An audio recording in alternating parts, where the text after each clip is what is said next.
Արցախը ազատագրվեց, ինչ զգացողություններ ուներ սպարապետը։ Դե Արցախը ազատագրվեց այն սպարապետը եւ իր նման տղաների, նաեւ ասեմ մեր այդ շարքային տղաների շնորհիվ բոլորս էլ նվիրված 88 թվից նվիրված մենք Արցախ ազատագրմանն էինք եւ արդեն 89 թվականին ես Բերթաձորում էի տղաների հետ ջոկատի հետ եւ 90 թվականին Բերթաձորում հանդիպեցինք Վազգեն Սարգսյանին նոյեմբերի 21-ին լավ եմ հիշում օրը, որ իմ ծննդյան օրն էր։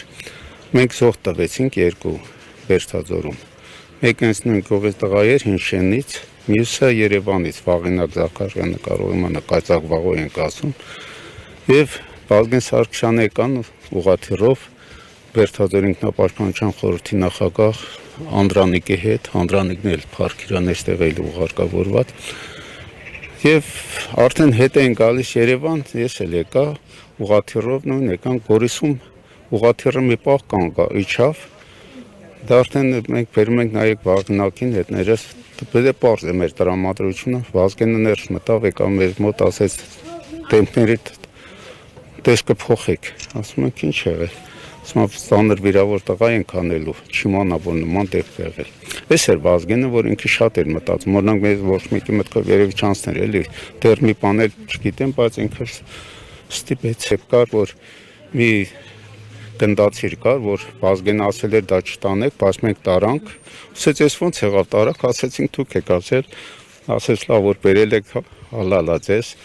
Վերջ մեկ էլ Վազգենն արդեն հանդիպել եմ, նույնիսկ Գարուն ամսագրում ես Գարունի թղթակիցի հետ ժամանակ հանդիպել եմ, միտինգների ժամանակ շատ ենք հանդիպում, պատերազմից հետո էլ հիշում եմ այդ ընտրությունների ժամանակ ենք եկավ, եթե չեմ սխալվում Դերժինսկու անվան դպրոցում ելույթ ունեցավ այն մեր Ալեքսան Հակոբյանի ընտրություններով։